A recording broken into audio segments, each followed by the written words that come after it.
Welcome to today's podcast. My name is Patrick, and today we have a very good day and very bright one. And today tuko place inaitwa Ubuntu. You guys, if you ever need to visit somewhere, it's called Ubuntu Eco Farm. It's along and it's around Kajiado, place inaitwa Tuala. So literally, we have one guy, and you will see him soon in a few seconds. And let me tell you something about the place. This place is natural. It hosts guests. It is totally eco-friendly. There's no plastics. It's trying to capture the mode of the nature, in the cooperation of nature with our life. And it's a very good, quiet environment for most of your families. You need to check on Ubuntu Eco Farm and check in one day. So welcome our guest, Elijah. Hi, Elijah. Hi, Patrick. How are you? I'm good, thank you. Welcome to Ubuntu. Asante. Nice to host you here today. Thank you. Yeah. Tell us about Ubuntu. Like you've given a very nice introduction, Ubuntu is an eco lodge, an eco farm, and a creative village. In that order. So an eco lodge, we can host you here. We can give you farm fresh foods. We can give you amenities to make your stay comfortable.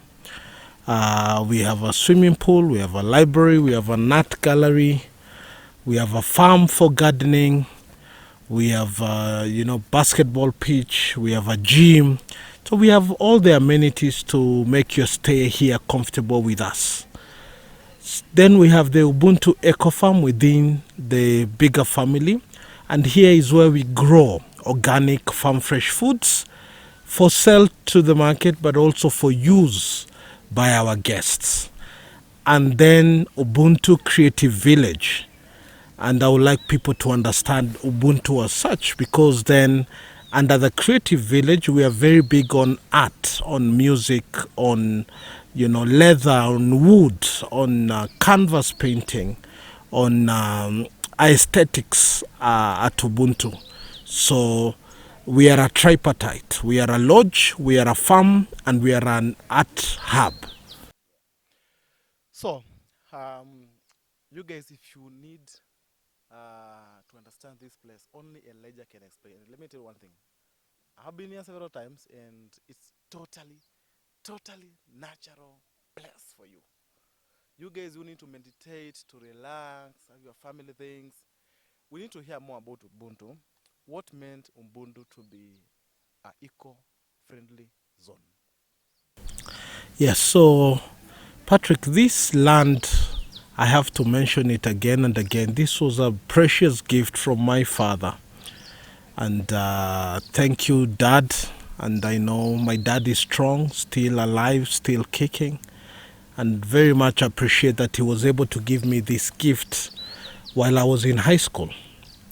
But coming to Kajiado those days, those of you who visited this area, it was dry, it was thirsty, it was yearning for some rain. It was, there was nothing really good to write home about. And I'm sure so many people came to these areas and were like, nah, I'm not going to buy land there. But thanks to my father's wisdom, he bought this, and then his father wisdom is that he gave us as his sons and daughters gifts very early on. And by the year 2016, 2017, I wondered what good can come out of Nazareth, what good can come out of Tuala, what good can come out of Kirkau. And I gave myself a challenge to curate an eco-biodiverse farm that will be a lighthouse, a pillar to the community. So Ubuntu exists not only to serve me and my children, but to also serve this lovely community in which we exist.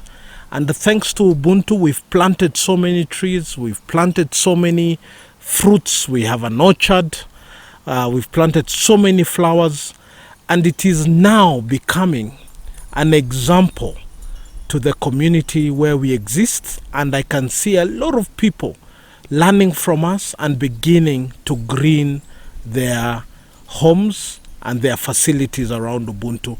That was always the major aim, that we can help transform Kajiado, starting with Tuala, by being an example. You know, it's very easy to tell people plant trees or do this or conserve water.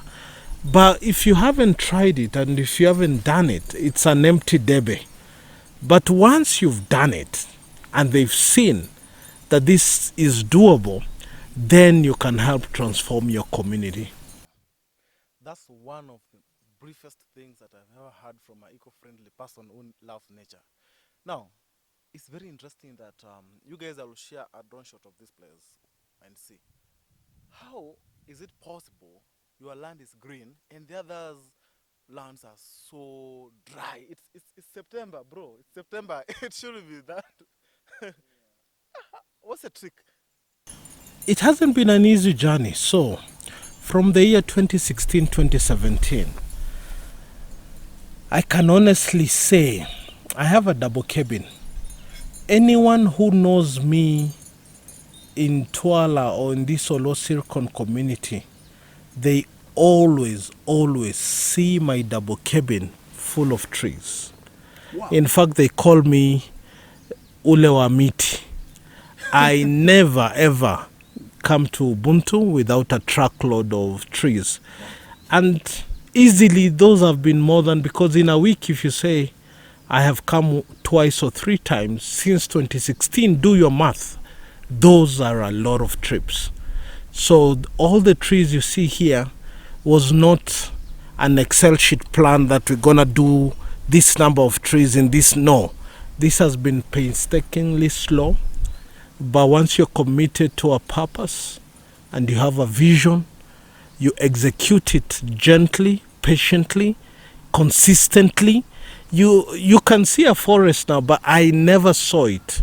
I always bring one tree at a time, and here we are now. Yeah, it takes time, takes patience, takes commitment. That's a very good sentence right there. Patience.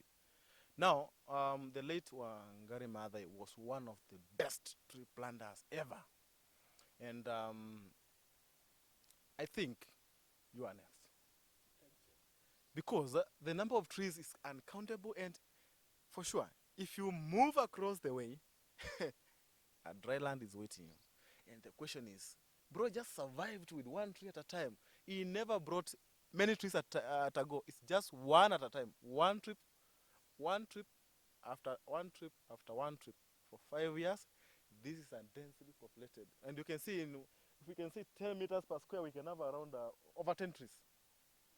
In 5 meters square, we have like over 10 trees. That's a lot. And he's not getting tired. He's doing it over and again. Next question. Now, it's a very good transformation that you have done. How did you even end up with this architect? There's no other houses like this one. They are custom. Like, bro, who taught you how to do this? How? Tell us how. Give us a secret. Yeah.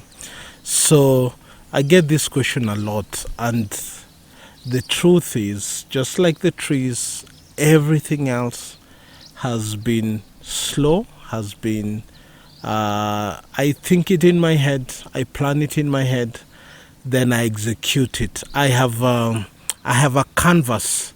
This land to me was like a canvas, and I consider myself like an artist.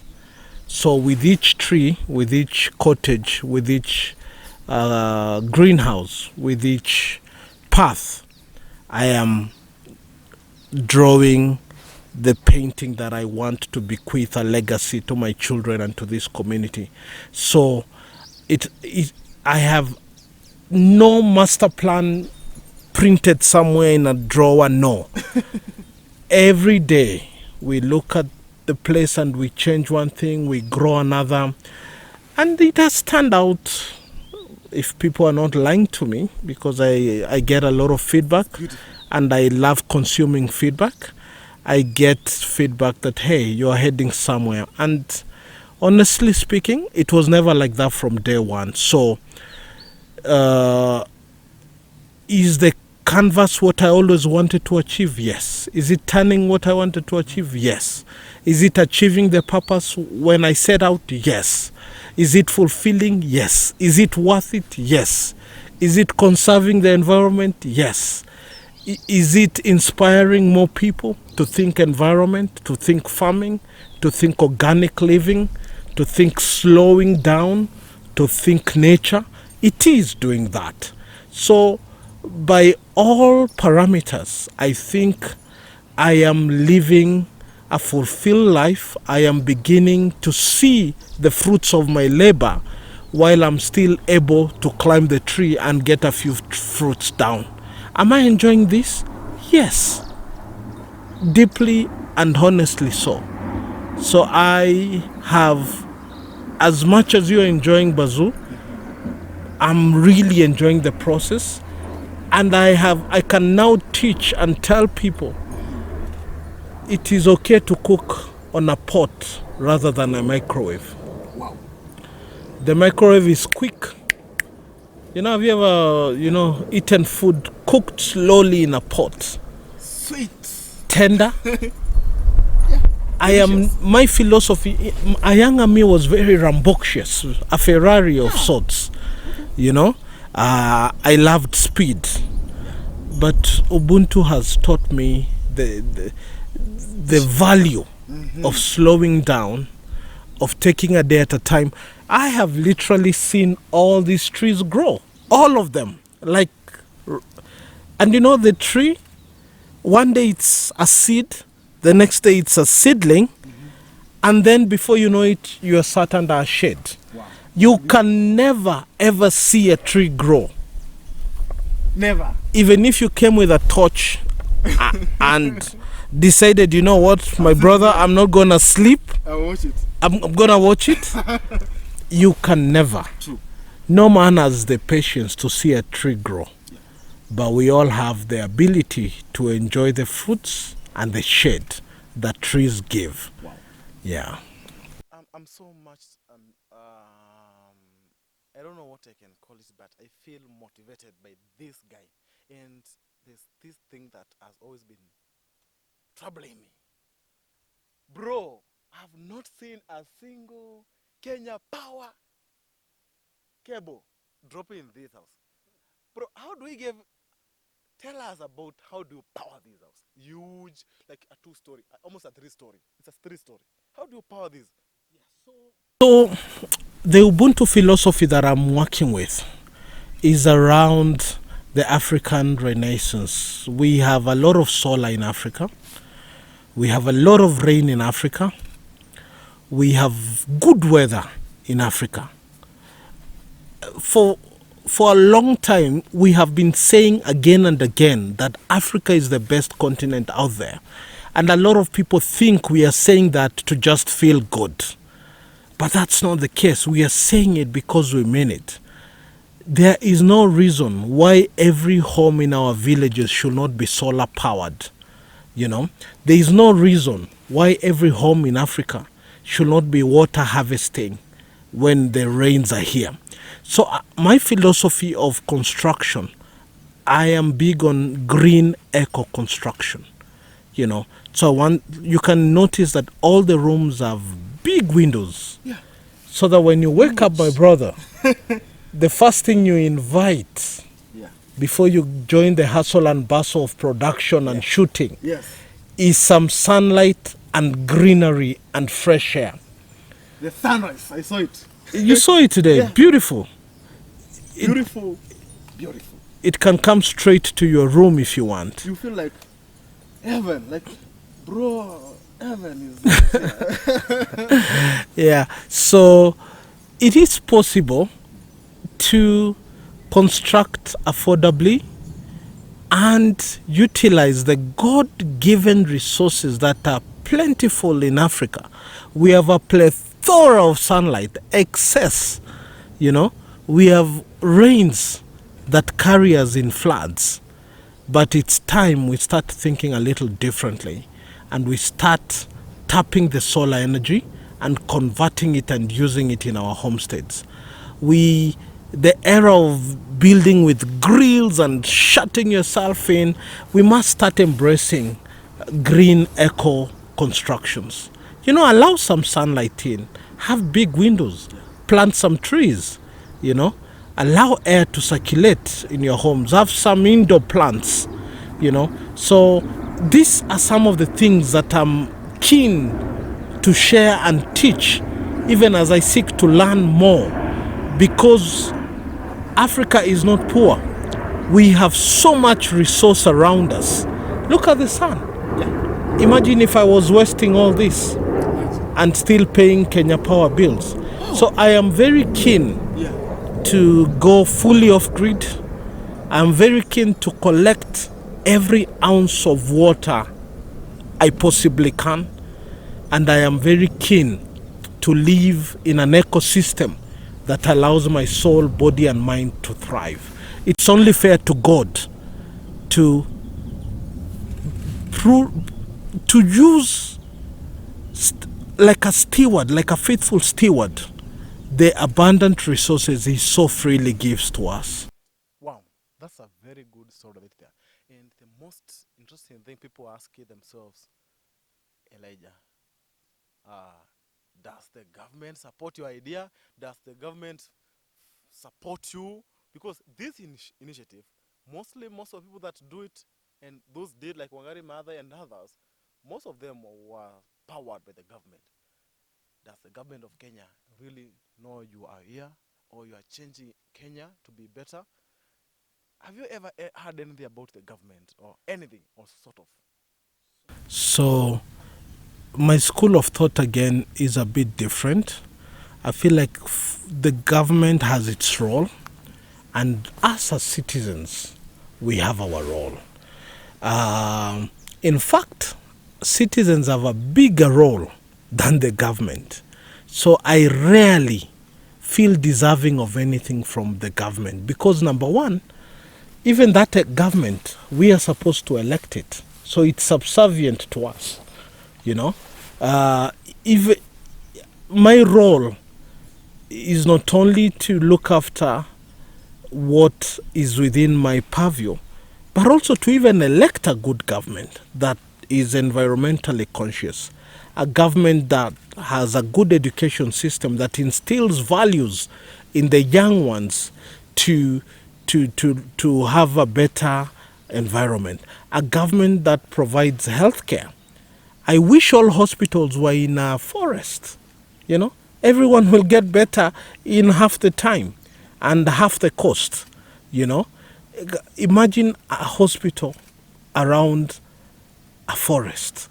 Trees are healing. You know, so for me, the government's role is to provide better roads, infrastructure, to provide better policies for farmers, you know, to protect us from harmful investors who look at things like agriculture as a business. Fertilizers and pesticides must not be harmful to those people who consume. That's the role of the government, and that's why I would love the government to focus. This idea where Kenya is just taking pesticides and fertilizers from I don't know where, and then we have a lot of cancer, you know, and such things. We deserve a government that loves its people, a government that protects its people, a government that does due diligence to ensure that which we institute as policies and frameworks to run this country is fair, equitable, just, but also not harmful to the citizens of this country. Wow. Um, that is one of the wisest man I've ever heard. You should never depend on the government all the time. You need to focus on yourself and let government do its own thing, like building the roads. Yeah. So, considering that you are almost well, I understand projects like this, they never come to like totally now it's perfect. It's always growing, growing, growing, growing. Let's assume you get to a point where you say, okay, this is the Ubuntu that has been in my mind. I've put it in place. Since Kajiado County in Tuala is a very semi-arid place, and it does have some difficulties getting water, roads, and some things from the for the community. What are your plans to change the community around here as you have changed yourself for a span of 5 years or more than that? What is your plan with this community at the end of the day as a Ubuntu farmer? Yeah, so nothing is perfect, and you can never get to a place and say, oh, now I'm there. And in fact, now I'm a firm preacher and teacher against perfection. A lot of people stagnate their ideas because of the idea of perfection. Perfection breeds procrastination. You know, you'll write an idea down on paper, but you want it to be perfect even on paper.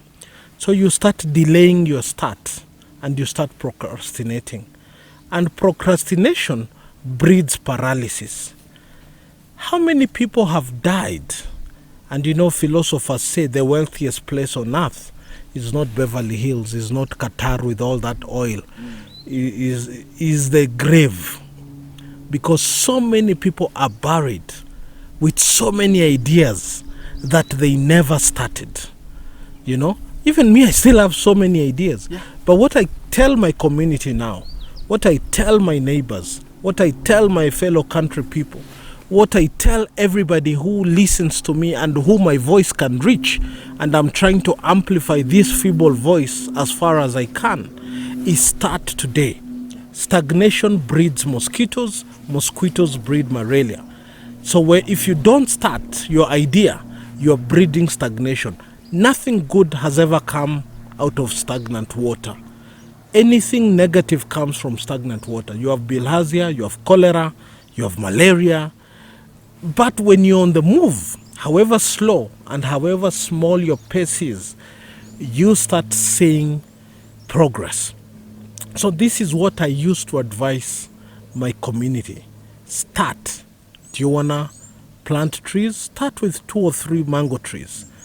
But begin.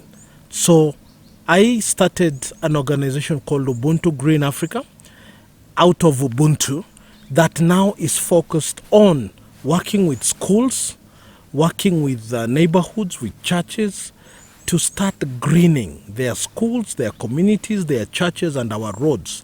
Because if we have a green and clean community, a lot of our challenges dissipate.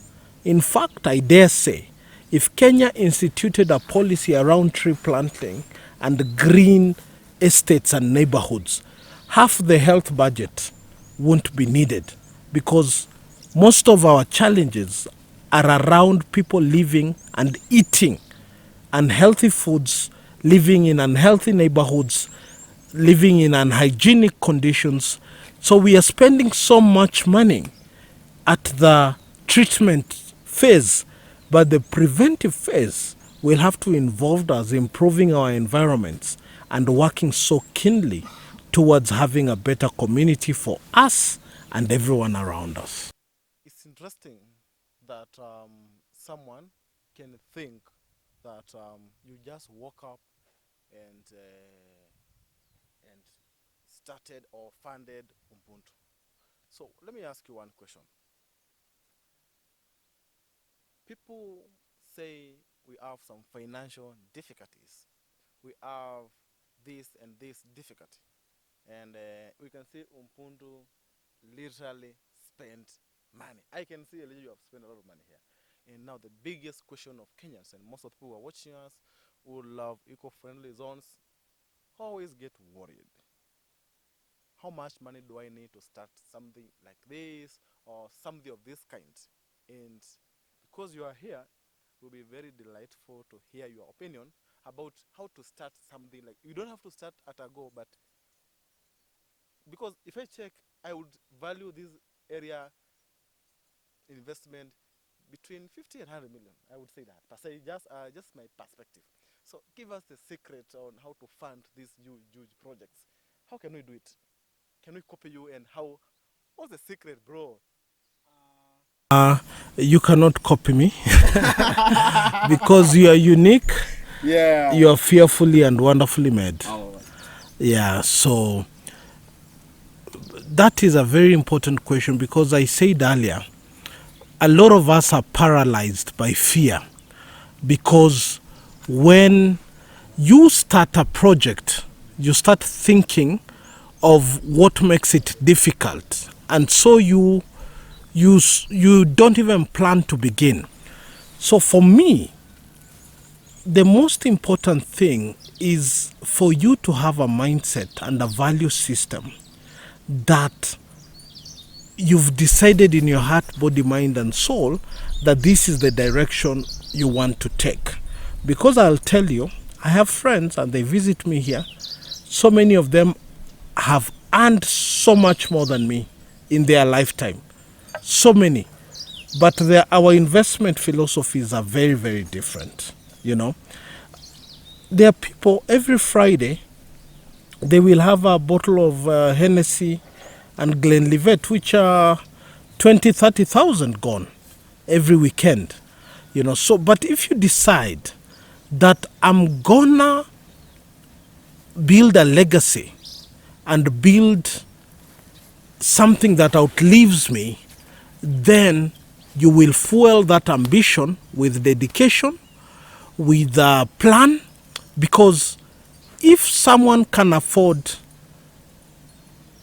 a drink every other Friday, if someone can afford to run one or two cars, if someone can afford a holiday now and again, honestly, my brother, you can afford to start small, but have a vision and work towards that vision. Okay? Don't feel like you don't have it and therefore you are paralyzed. There are people who say, oh, I started with 10 chickens, and people joke and make a meme out of it. But yes, it is true that you can start small and grow big. So I beseech you, get yourself a small piece of land. Luckily for me, this was an inheritance, so I cannot thank my father enough.